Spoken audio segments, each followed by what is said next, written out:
Big பாஸினால் பிரபலமான தர்ஷன் இலங்கையில இருந்து இப்போ சென்னையில தங்கிட்டு இருக்காரு.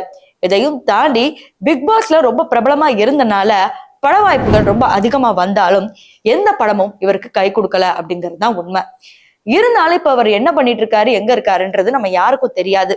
ஆனா இன்னைக்கு காலையில 5 மணிக்கு தர்ஷன் திடுதுப்புன்னு ஒரு பிரஸ் மீட்ல இந்த மாதிரி ஒரு பிரச்சனை நடந்துச்சு அப்படிங்கிற மாதிரி பேச ஆரம்பிக்கிறாரு. நிஜமாவே இதுல யார் தப்பு யார் கரெக்ட் அப்படிங்கிறது தெரிய வரல. இப்போ இது என்ன அப்படின்னு தெரிஞ்சுக்கணும்னா இந்த வீடியோ நீங்க ஃபுல்லா பார்க்கணும். சோ வாங்க வீடியோக்குள்ள போகலாம். நான் உங்கள் சிவரஞ்சனி, சிகப்பு நாடாவில இருந்து. பிக் பாஸ் தர்ஷன் பிரபலமா இருந்தாலும் படங்கள் வாய்ப்பு சரியா கிடைக்கிறது இல்ல.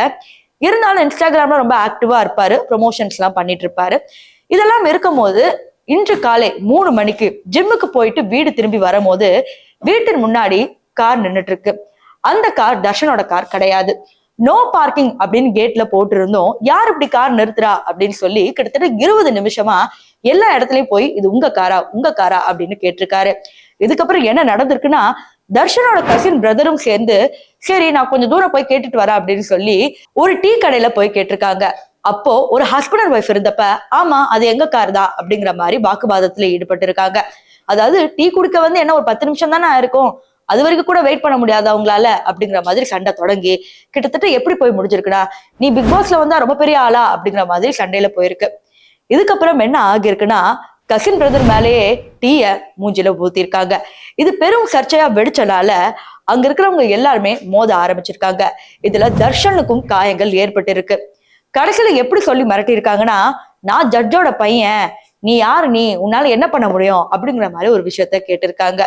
இதுக்கப்புறம் தர்ஷன் 4 தடவை 100 அப்படிங்கிற இந்த போலீஸ் எண்ணுக்கு அழைச்சிருக்காரு. இருந்தாலும் எந்த ஒரு ஆக்ஷன் எடுக்கப்படவில்லை அப்படிங்கிற மாதிரி தான் இவர் தரப்புல இருந்து சொல்றாங்க. கிட்டத்தட்ட காலையில ஒரு 5 மணி இருக்கும். இப்பதான் நான் சொன்ன பிரஸ் மீட் வருது. அதுல இந்த எல்லா விஷயத்தையும் சொல்லி நான் பிரபலமான ஆளு, அதனால நீ பண்ணதெல்லாம் தப்பு அப்படின்னு சொன்னா நான் எப்படி ஏத்துக்க முடியும், எங்க அக்கா எங்க அம்மா அப்படின்னு சொல்லி குடும்பத்தை அவ்வளவு இழிவா பேசியிருக்காங்க.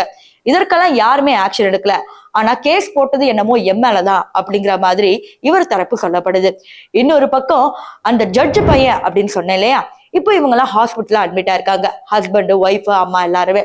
அவங்க கிட்ட போய் கேட்கும் போது அவங்க என்ன சொல்றாங்கன்னா, நாங்க எதுவுமே பண்ணல, ஒரு 10 நிமிஷம் மட்டும் வெயிட் பண்ணப்பா, கார் எடுத்துடுறோம் தான் சொன்னோம், அதுக்குள்ள இவங்க இழிவா பேசிட்டாங்க அப்படிங்கிற மாதிரி அடிப்படாமலே பேசுறாங்க. அதாவது பொதுவாகவே ஹாஸ்பிட்டல்ல அடிபட்டு இருந்தா முகத்துல தெரிஞ்சு போயிடும். ஆனா இவங்களோட முகத்துல அடிப்பட்ட மாதிரி எந்த ஒரு உதாரணங்களும் தெரியவில்லை. சரி, இப்ப இதெல்லாம் ஒரு பக்கம் இருக்கும் போது இப்ப தர்ஷனோட தரப்பை என்ன சொல்லியிருக்காங்கன்னா, நாங்க சண்டை போட்ட இடத்துல சிசிடிவி கேமரா எதுவுமே இல்லை, இருந்தாலும் அங்க ஐ விட்னஸ் நிறைய பேர் இருந்தாங்க.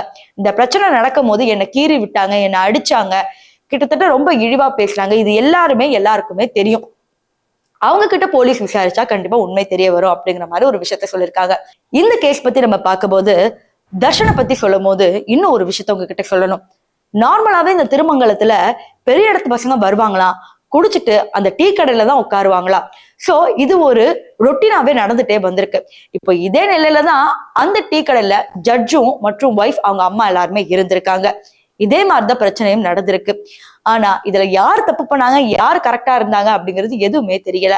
ஏன்னா அங்க சிசிடிவி காட்சிகள் இல்லாதனால இருபக்க சார்புல பேச முடியல, யார் தவறு யார் கரெக்ட்னு சொல்ல முடியல. ஒருவேளை சிசிடிவி காட்சிகள் அல்லது போன் காட்சிகள் ஏதாவது கிடைச்சா ப்ரூஃபா இருக்கும் அப்படிங்கறத உண்மை.